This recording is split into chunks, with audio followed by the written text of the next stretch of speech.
Hey, what is up, everybody? This is Stevie Breach coming to you here today, counting down to the time until Monday Night Raw tomorrow night, the big edition of Monday Night Raw, which is going to be one of the go-home editions to Survivor Series, WarGames in San Diego. And I can honestly tell you that I'm really excited to go to that show. And one of the things that always hypes up WarGames is who is going to have the advantage.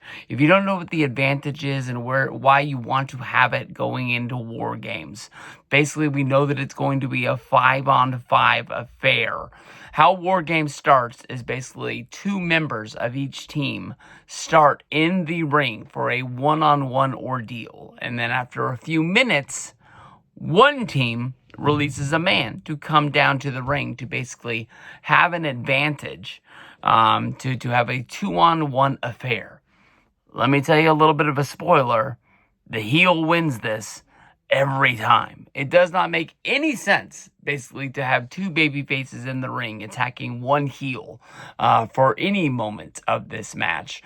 Honestly, I think that if you were to try and spice up WarGames along the way, I think that maybe they should make it some sort of a Royal Rumble affair, where basically the guys draw numbers to make their way into the ring. Maybe one year you could start out a 3-on-1 advantage instead of the match. Maybe one time you can have the whole team go in there and basically just steamroll somebody until it all goes down. I think there's ways to spice it up, but this goes back to the early days of WCW, where basically, maybe even the NWA, if you consider them 2 different companies along the way. But it's just the way that they've always done it. Doesn't matter if it's Dusty, doesn't matter if it's the Road Warriors, doesn't matter if it's Sting in the NWO.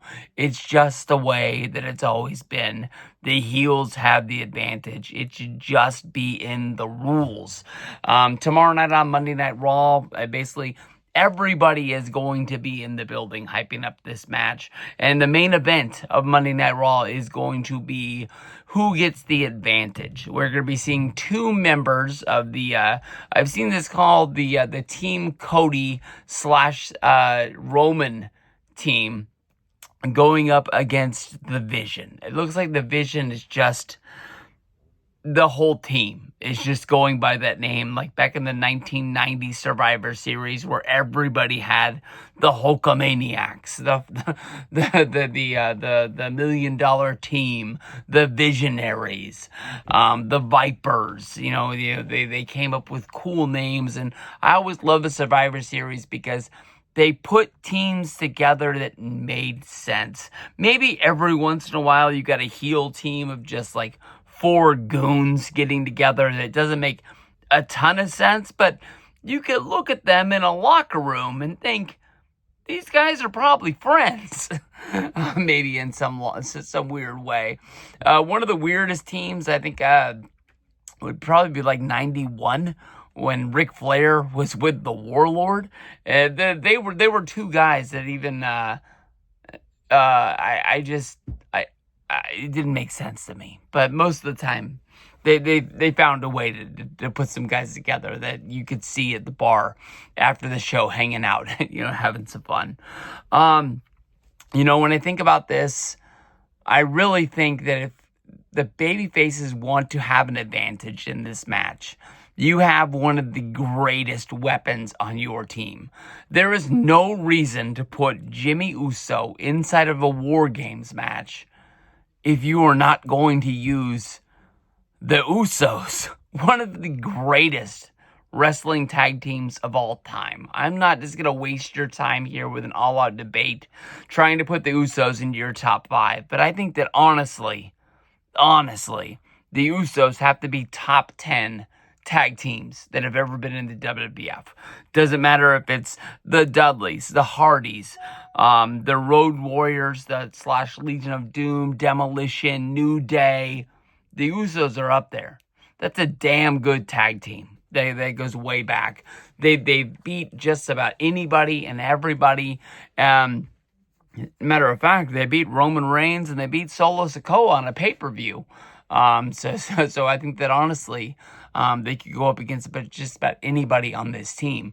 But I mean, when it really all comes down to it, the way that they're hyping this up, we know that Roman Reigns is going to be in the opening segment of Monday Night Raw. We know that Brock Lesnar is going to be in the building for Monday Night Raw. More than likely, they're probably going to be in the same segment for them beating each other down. But if Roman ends up being out there, and we have all 5 members of this team, one of the storylines that WWE threw out in the last few months was when Roman Reigns was beat by Bronson Reed on pay-per-view, he told the Usos not to get involved in the match. They ended up getting involved in the match, and Roman blamed them for the fact that he lost the match. And he told the Usos, I don't want to see you until Christmas. And now here is Roman Reigns coming to the Survivor Series trying to help out the Usos. I don't know if there was a call. I don't know if there was an email. I don't know if a letter was sent with old school snail mail through the USPS. But Roman Reigns is there. Is he there trying to help out Jay and Jimmy? Is he out there just trying to steal the limelight and put himself into a favorable light in WWE, knowing that the Royal Rumble as well as WrestleMania is right up around the corner, trying to get a favorable match, more than likely, for coming up? But the chances of us seeing Roman Reigns wrestle on Monday Night Raw, honestly, pretty low. Let alone Brock Lesnar wrestling in this match as well. Cody just pretty much got murdered by Drew McIntyre on Friday Night SmackDown. Don't think that he's going to be getting in there. So really, when it really comes down to it, we're looking at the Usos as the best name to be put in here. I don't really see Jimmy teaming with CM Punk. Maybe we could see Jay going up against Jay and Punk going into the match. But I think, honestly, if you're putting one of them in there, you got to be using the Usos, especially with the fact that Jay has a match on SmackDown where he's going to be in the John Cena Invitational. And then when it really comes down to it, are we replaying the storyline of Jey Uso not being able to get himself out of situations where he's overextending himself? I guess that's probably not the best way to put it, but that's where we're going. If you go back to when he was the World Heavyweight Champion, he kept on trying to get involved in fights with CM Punk, Cody Rhodes, and, he was out there fighting somebody else's fight when he just should have been worrying about himself being a champion. But he wanted to be a brother. He wanted to be a tag team partner. He wanted to be a locker room leader. And Gunther took advantage of it. Gunther wanted to be champion. If you got a guy who wants to get beat up and then have another match for the World Heavyweight Championship, you're just gonna pick the meat off the bones, and you're just gonna thank you. It's time to eat. Let's go. So I really look at it's going to be the Usos teaming together on Monday Night Raw. On the other side, when they say it's gonna be the Vision, it could be Drew McIntyre. I don't think it's gonna be Brock Lesnar. Logan Paul's maybe a possibility, but we've already got a built-in tag team of Bronson Reed and Braun Breaker, the leaders of the Vision. And when it's all said and done, the guys who's going to turn on everybody in this match, if they don't come out the victor at WarGames. I think that Bronson Reed and Braun Breaker honestly are the true leaders of Monday Night Raw. It was supposed to be Braun Breaker and Seth Rollins after WrestleMania 41, but with Rollins' injury and him being moved out, it kind of moves Bronson Reed from being the third wheel to being like the second wheel on the front axle, really like pushing up dirt as we're moving along down the road. So even though this match isn't named, I think we're going to get the Usos versus the Vision as the main event of Monday Night Raw. And then once we get there, the winner of this is going to get the advantage for WarGames in San Diego. So, like I said, I'm looking forward to this. I think it's going to be a good edition of Monday Night Raw.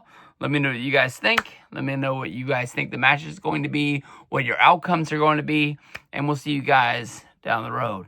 10 minutes, flat.